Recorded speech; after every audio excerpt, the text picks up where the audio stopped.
Hello and welcome to Panda Playtime episode 2. So last week we learned how to make a little hello world example after installing Panda. So I've got Panda open over here. Okay, I'm just going to delete the example from last week. So to delete, just click this little cross here. You delete your project. Now I've created a new folder on my desktop. Feel free to set up your own folder the way you want to. The reason I've created a new one is because I'm making tutorials for two different programs. One of them is Gitaros Mobile and the second one is Panda Playtime. I was going to say Panda 2. Now what I did here is made a folder for Geeking with Gitaros, which is my Tuesday session, and Panda Playtime, which is my Thursday session. Now this is where I'm going to put my project. Now the project that I'm going to start today, because I would like to start talking to you guys about setting up a project, the way I would if I was going to make a game. Now, like I talked about in the Tuesday Guitar session, I'm going to make the same game in both programs. Now, the game is I'm going to call the game The Imposter, and it is going to be a really basic odd one out game.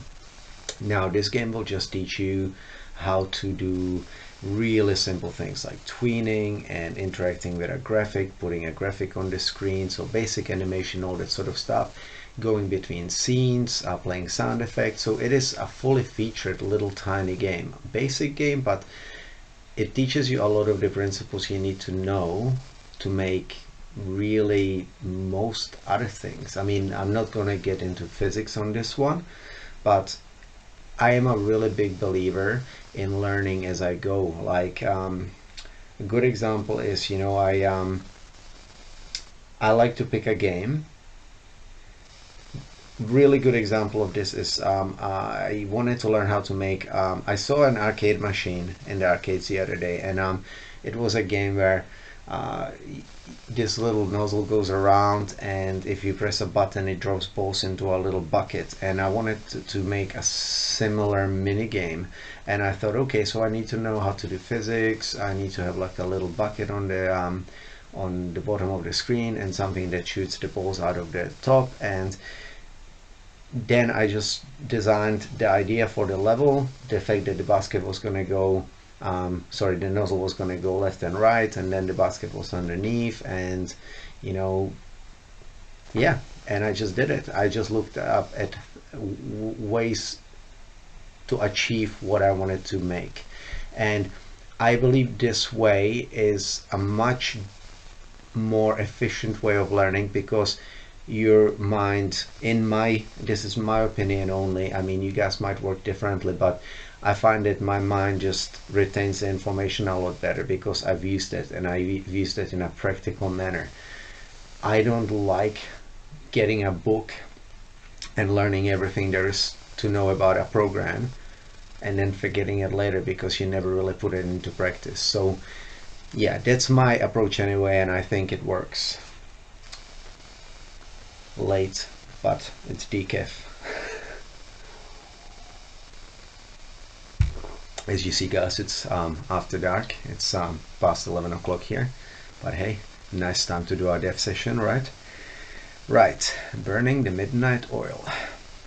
So we're going to open up Panda, and we're going to set up a new project. File, new project, and we're going to go select folder, because I would like to put it, no, I wouldn't. We are on desktop, and we want to put it in the Let's Dev, and we want to put it in Panda Playtime. Now this is the base of where we want it to be. We select this folder, and now we call the project The Imposter. Yay, no mistakes. I'm usually really bad at typing. So press OK, and here is your main file set up. All right.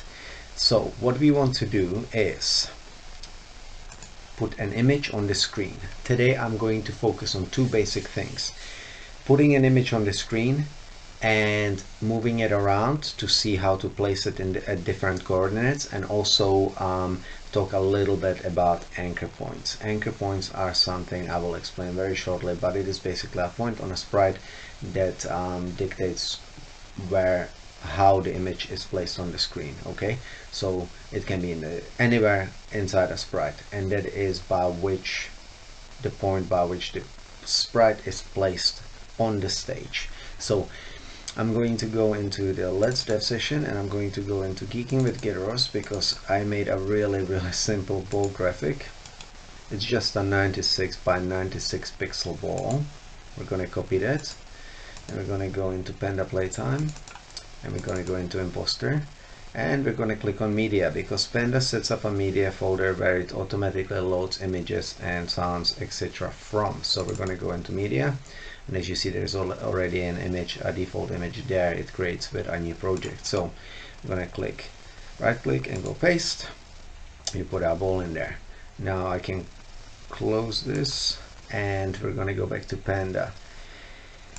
Alright, so I can here is a funny thing. Okay, I've made full games in the previous version of Panda before this editor came out. I've made full Flash games. I've made now I've pretty much finished a game with Gyros, and to be completely honest with you guys, 90% of the time I can't remember the syntax for how to write stuff. I just don't bother. I go and look at my old script, remind myself of how to do it, and then I understand how everything works. I know what the parts of the code do and all that sort of stuff, but I always have to remind myself of how the syntax actually works. So we're going to go to the Panda web page, and I'll show you guys a really cool trick, especially on this page. It's absolutely awesome, even better than going to the manual. You go to Learn, and Emily did an amazing job. The creator of Panda, he did an amazing job on this website and the software itself. Like I keep saying, this is such a good tool. You guys, if you give it a go, you will love it. Now we are going to go to Playground. So here's a bunch of tutorials you can go through if you want to. They're really good, so follow those along. I would definitely recommend going through all of these. They will teach you a lot about the software. Now we're really interested in the Playground. To me, this is one of the best ways to learn. This basically gives you pretty much everything you need to know. I mean, there are extra bits and pieces, but there's everything you need to know as a simple example here that you will need to make a game. Okay, so what I am looking at is graphics is different. That is when I think, let's just click on it. I think, yeah, we are actually drawing a graphic on the screen by setting points and all that sort of stuff. So that's not what we want. What we want is a sprite. We're going to go to the section with sprite and click on basic. Actually, we're going to click on the anchor one because we're going to use that too. Now, as you see, here is a game.add asset. So let's copy this line, control copy on PC. And where are we adding that asset? Let's just have a look. Above main. Okay, so after the body function, paste your line to add your asset. Okay, so in our case, this asset is going to be ball. That is the one that we pasted into the media folder. So that's the one it's going to look for. Now, here in the init function, the initialize function, we are going to paste this little script here. Okay, var, which is variable sprite. This name can be anything, but we'll leave it at sprite just for the sake of this short tutorial. Again, we don't need the var in front. Okay, this will make it a global variable. These are useful in some cases, and you will most likely use a couple of them here and there, but they can be dangerous because the tool itself might use global variables itself that the program needs to access, and you might be overwriting them by setting up another one that has the same name, and you will get an error. Or sometimes it could lead to things where you don't get an error, but something just doesn't work right and you're wondering why, and you can't really figure it out. So yeah, make sure that you're not using a variable. Uncaught error, loading image sprite.png. Ah, right, I see. Yeah, we need to actually specify media/ball.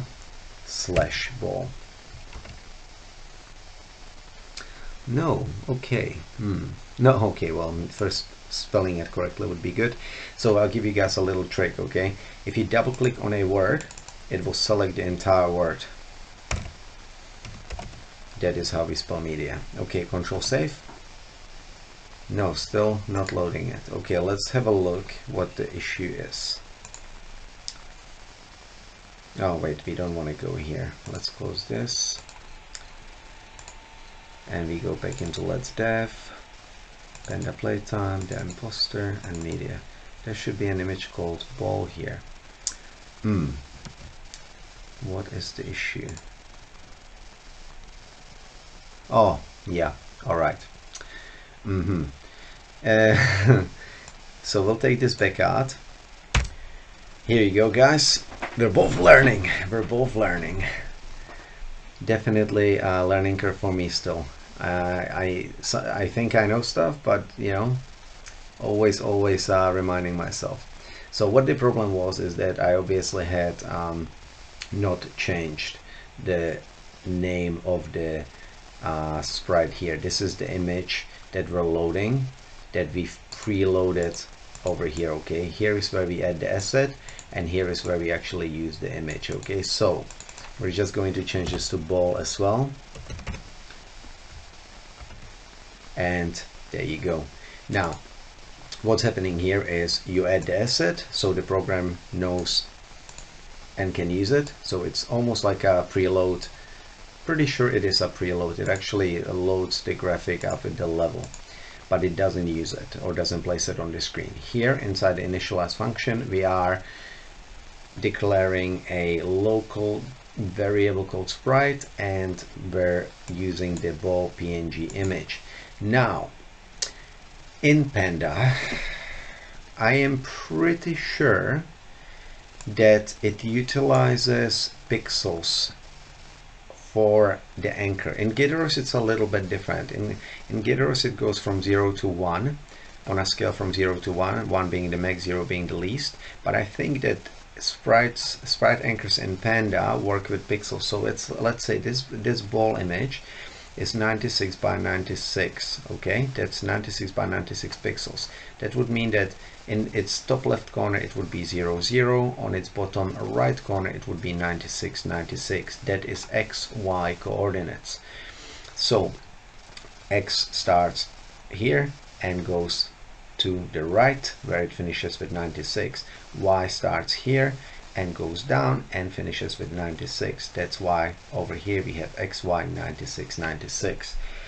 That is how coordinates work in most game engines, as well with the two that we're working with, Panda and Gideros. They both start with 0 0 for the stage over here and finish with whatever you set your stage to in the bottom right corner. So we're going to try and set this to 0 0, see what happens. Okay, and now we are going to set the ball to 0 0 of the stage.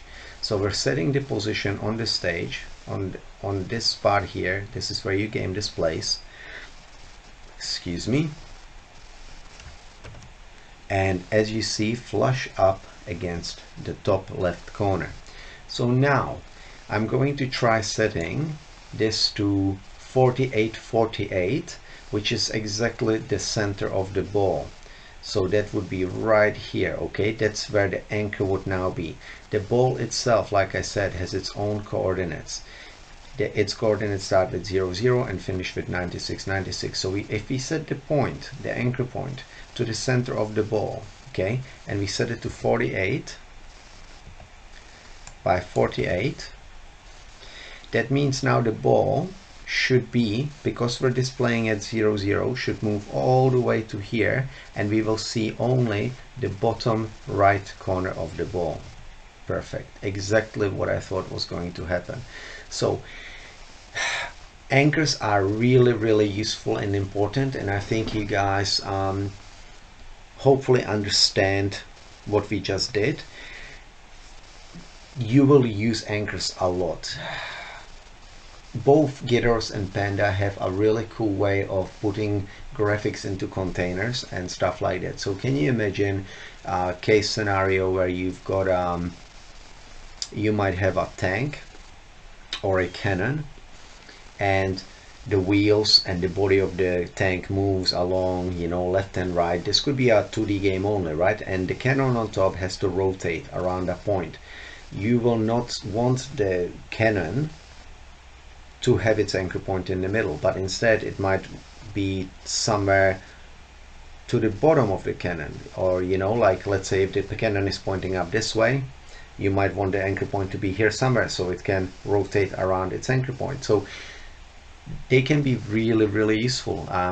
Yeah, anchor points are something you will use a lot. So I am going to put the graphic back at 100, 100 so we can see the whole thing. No, not 1000. Okay, and that's where we are. Now, just quickly, if you click the little modules button here and you go to game.config, it will show your files. You will see some settings. We're not going to get into all this information just now, all right? Instead, I'm just going to talk about the width and height. Now, by default, when your project gets created, its width is 768 and its height is 1024. So that is portrait. That is exactly what we're seeing here. Now, a little bit later on, probably in the next session, I'm thinking we're going to change the sizes of the project, okay, for both Gyros and Panda. So both my Tuesday and Thursday sessions, we're going to try and make the projects in both programs in exactly the same manner, and for them to function exactly the same. And my favorite resolution to use is 320 by 480 or 480 by 320. They're interchangeable. If you're doing 320 by 480, that means we're working on portrait. If you're going 480 by 320, we're working with landscape. So I'm not going to get into this today because we're reaching almost the 20-minute mark here, and I don't want to go for too long. I want to keep this pretty brief, and I want you guys to digest the information, hopefully, that we talk about and practice it. And maybe, you know, I think if we go for any longer than 20-30 minutes, these things will drag on and get a little bit boring. And yeah, I already talk too much as it is, so, you know, let's have a coffee drink. Okay, so since we know that our game size is 768 by 1024, if we, let's say, set the ball to, I don't know, 320 by 500, the ball should appear somewhere near the middle. There you go. Not completely in the middle, but it is near the middle. Okay, so I'm just showing you what I mean. If we set the ball to 768, not 9, by 1024, it will appear, and only its top left corner will be visible. Yes. All right, so I hope you guys understand what this means and how it works. Again, it's really, really important to understand this. It is really basic, and as you see, you know, it doesn't take a lot of scripts to get this to happen. You will get really efficient with this. And just remember to utilize, if you're going to play around with Panda, utilize this page. This is indispensable. I love this the most of all, more than the manual and the documentation. I mean, you definitely do end up going to the docs and the manual, because there is info in there that if you're getting a little bit deeper into Panda, you will need to look for some extra settings, things like that. You will look for extra commands, you know. Definitely you will be looking at it, but the playground will pretty much show you everything you need to make a game, right? There is almost everything in here. Let's just have a really quick look. I'm pretty sure that it even has scenes. Not that I want to confuse you with this now, but yes, it does. It's even got scenes. So this is absolutely brilliant. It's got how to play sounds, how to fade music, all that sort of stuff. It's crazy. It's got all the examples, and you could use all this info to make a game by yourselves. Now, hopefully, if you follow these tutorials and you are feeling a little bit stuck, you will see how to put all the little puzzle pieces together to make something work, right? Now, I'm going to leave the video here. I think we've pretty much explained what there is to know about images and flags. Basic, there is a lot more to know. We're going to get into animations and all that sort of stuff, but in the next few sessions I would like to concentrate on starting to think about multi-resolution assets, setting up the stage size, how big our game is going to be, whether we're going to be portrait, landscape, that sort of stuff. Okay, now I'm going to now clock out. This is my clocking out tool.